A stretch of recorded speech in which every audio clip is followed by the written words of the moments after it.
রোজা ভাঙার জন্য যেসব দোয়াগুলো আছে তাদের বেশিরভাগই হচ্ছে জয়ীফ অথবা বাতিল অথবা মধু।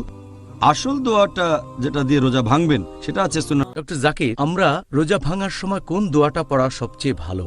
মানে কোনো দোয়া বা ঘোষণা বা প্রার্থনা, রোজা ভাঙার সময় কি এমন কোনো দোয়া পড়তে পারি? মুসলিমরা অনেক রকম দোয়া পড়ে ইফতারের সময় মুখে খাবার দেওয়ার আগে। আর রোজা ভাঙার জন্য যেসব দোয়াগুলো আছে তাদের বেশিরভাগই হচ্ছে জয়ীফ অথবা বাতিল অথবা মধু।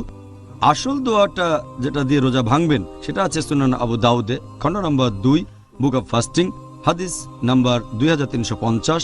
এখানে আমাদের নবী বলেছেন দোয়াটা হচ্ছে যাহাবা জামা ওয়াবতাল্লাতি রুকু ওয়াসাবাতাল আজর ইনশাআল্লাহ, যার মানে হচ্ছে আমার পিপাসা মিটে গেছে, আমার ধমনী আর্দ্র হয়েছে, আর পুরস্কারটা আমি অবশ্যই পাব যদি আল্লাহ চান।